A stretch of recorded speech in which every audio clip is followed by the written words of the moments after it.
Mullah Nasruddin was sitting by the side of a river when a man on the other side of the river called out to him, "Mullah, how do I get across?"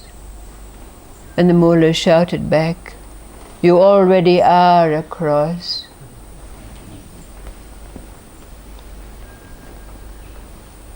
Over these last times together, the question's been asked, where are we? And how do we know we've arrived at that place that is beyond existence, knowledge and bliss, or Satchitananda, so called?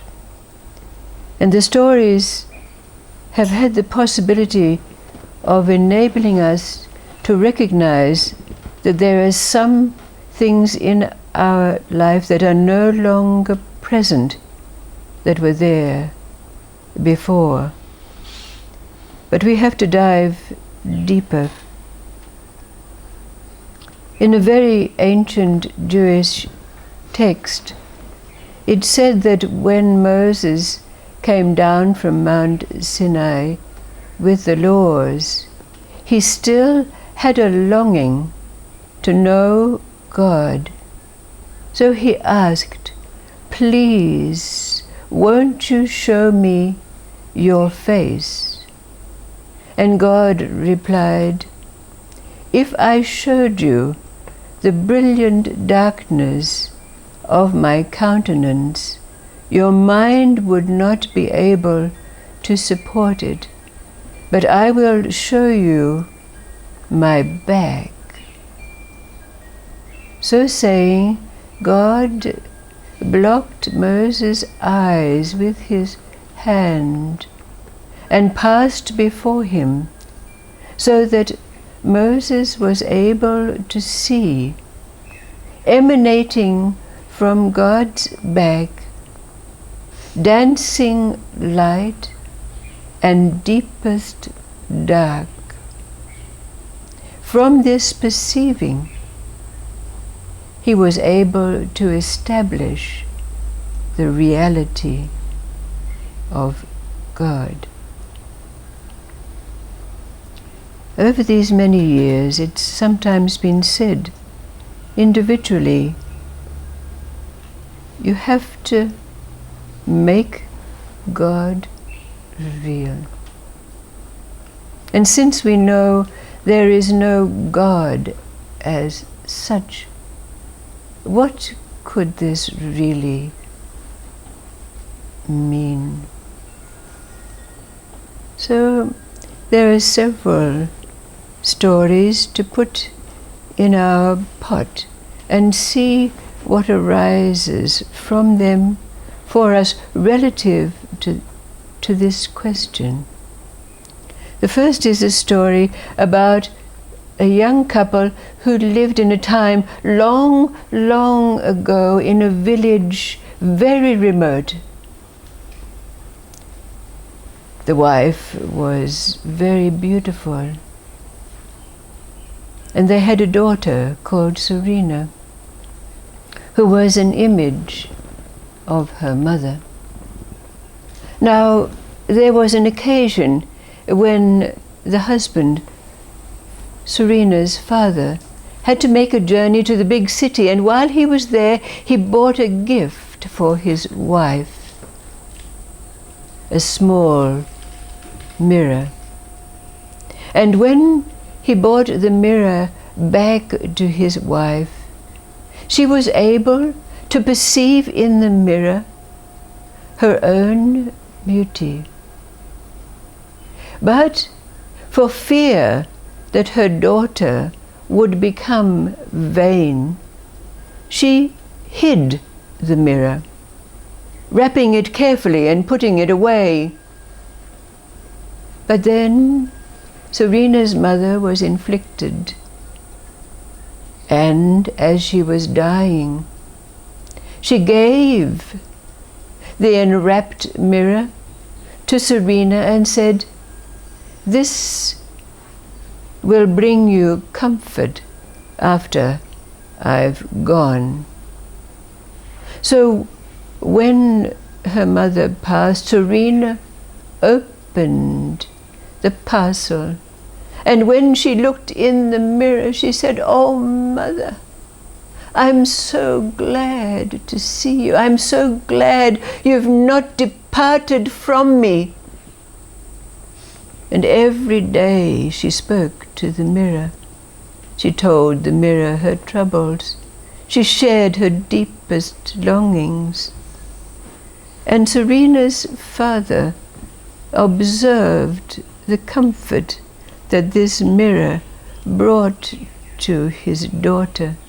So he did not wish to break the illusion.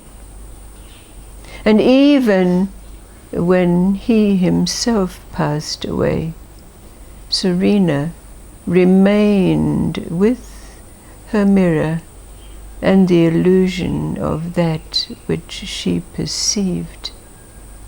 And she never did discover who she really was in her lifetime. The second story is of an old man, a miser. All he thought about was his wealth. Enough was never enough. He was always acquiring and finding ways to acquire more silver. But it so happened that in that town there was an enlightened rabbi. And not only was this rabbi enlightened, but he gave everything that he could give to anyone in need. And it came to the rabbi's attention that there was a family in dire need. Their poverty was so great, and there was illness. So he gathered what he could, but it was not enough to fulfill the needs of this impoverished family. So he decided to go to the miser. But when he confronted the miser with this family's need, the miser replied, "I have no truck with these people. They are no concern of mine." And so saying, and with that, the rabbi took out of his pocket a small mirror, and he said to the miser, "Look in this mirror and tell me what you see." And the miser said, "Oh, it's just an ordinary mirror, and of course when I look in it, all I see is my face." And then, taking his hand, the rabbi took the miser over to the window, looking out on the street below. And he said, "Now, what do you see?" And the old miser said, "Why, I see life going on. There's a couple going by holding hands, and there's some people going into the store shopping. Everyone going about their business." And the rabbi said, "You see, both the mirror and the window are made of glass. But because behind one there is silver, just like the silver of your wealth, all that you see when you look is your miserly face. But out of the clear glass you perceive life." In that instant, it seemed that a veil was lifted from the miser's perception. And he replied to the rabbi.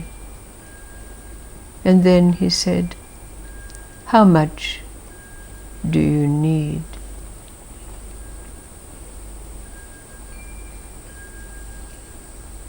without thinking, being in that place that is spoken of.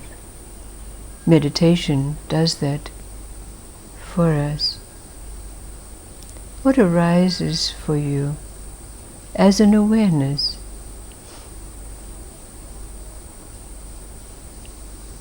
As an understanding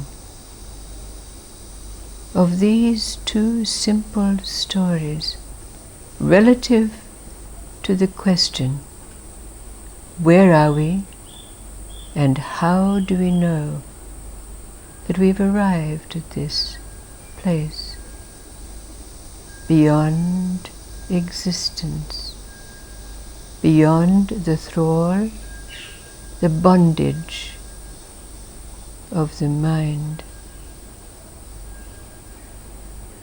What do these two stories tell us?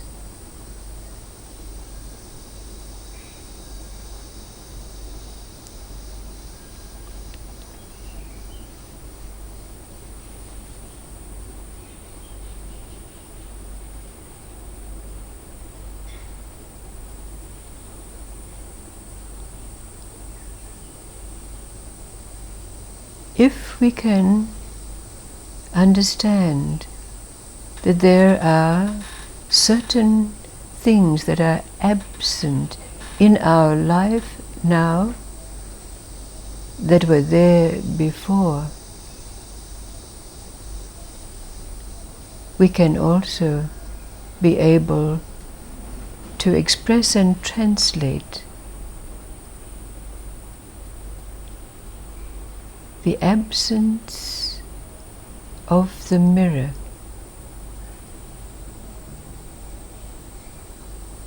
Where is that saying that so many of us have voiced before? Oh, I see this or that in another, so I must have it in myself. Reflections.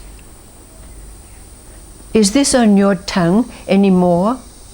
Would you dare to say, because I'm perceiving it in life, that this is my mirror in which I have to look at myself, my anger, my frustration, or this or that?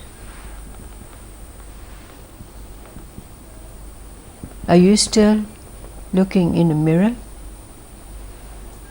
seeing a miserly face?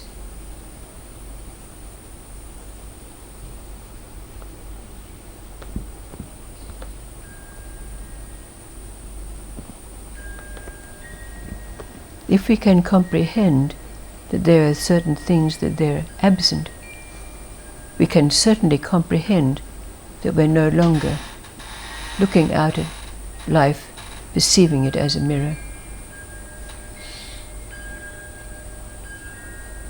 What does this mean? Does it really give us the possibility of making God real? It certainly does. Whatever that means. Thank you.